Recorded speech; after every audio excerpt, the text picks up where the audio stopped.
नमस्कार, मैं ज्योतिषाचार्य आशा त्यागी आज आपके सामने जन्म कुंडली में रोग विचार इस विषय पर कुछ महत्वपूर्ण जानकारियां लेकर प्रस्तुत हूँ। ज्योतिषीय और कुंडली के गणितीय आधार के जो विश्लेषण है उसके अकॉर्डिंग हम किस तरीके से कुंडली में रोगों का विचार करते हैं। ज्योतिष में रोगों का विचार मुख्य रूप से छठे भाव से किया जाता है। छठे भाव से, छठे भाव के स्वामी से, अष्टम भाव से, अष्टमेश से यानी अष्टम भाव के स्वामी से, द्वादश भाव से और ग्रहों की स्थिति, दृष्टि, युति और दशा अंतर्दशा से रोग का विचार किया जाता है। वैदिक ज्योतिष के सूर्य सिद्धांत और फलित सिद्धांत के आधार पर रोगों का विश्लेषण करने के लिए हमें कुछ खास योग देखने पड़ते हैं। सूर्य सिद्धांत और खगोलीय गणित। सूर्य सिद्धांत जो प्राचीन भारतीय खगोल शास्त्र का आधार है, ग्रहों की गति, राशियों के प्रभाव और नक्षत्रों की स्थिति को गणितीय रूप से परिभाषित करता है। जन्म कुंडली में रोग विचार के लिए निम्नलिखित जो गणितीय और खगोलीय तत्व हैं वो बहुत इम्पोर्टेंट रोल प्ले करते हैं। सबसे पहले लगन। जो लगन है हमारे शरीर का आधार है।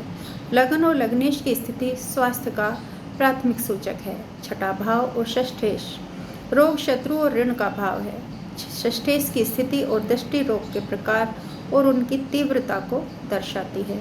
ग्रहों की डिग्री और नक्षत्र। प्रत्येक ग्रह की डिग्री 0 से 30 डिग्री तक और नक्षत्र के रोग के समय और प्रकृति को प्रभावित करते हैं। उदाहरण के लिए यदि षष्ठेश अशुभ नक्षत्र जैसे आर्द्रा, ज्येष्ठा में हो तो रोग गंभीर हो सकता है।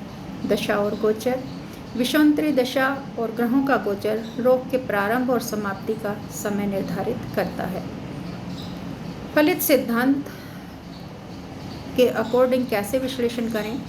बृहत्पराशर और होरा शास्त्र जैसे ग्रंथों में रोगों के विचार के लिए कुछ खास नियम दिए गए हैं, जिससे छठा भाव रोग का प्राथमिक कारक है। यदि छठे भाव में पाप ग्रह जैसे शनि, मंगल, राहु, केतु हो या षष्ठेश निर्बल हो तो रोग की संभावना बढ़ जाती है। अष्टम भाव दीर्घकालिक रोग और मृत्यु का भाव है। अष्टमेश और षष्ठेश की युति भी दृष्टि गंभीर रोग दे सकती है। द्वादश भाव अस्पताल का, नुकसान का और छिपे हुए रोग का। द्वादश और षष्ठेश की युति दीर्घकालिक बीमारियों का संकेत देती है। लगन और चंद्रमा। लगन स्वास्थ्य का आधार है और चंद्रमा मन और शरीर के तरल पदार्थों जैसे रक्त, लसिका का कारक है।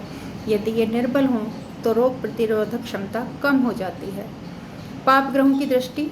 यदि शनि, मंगल, राहु और केतु की दृष्टि लगन, षष्ठ भाव या चंद्रमा पर होने से रोग की तीव्रता बढ़ जाती है।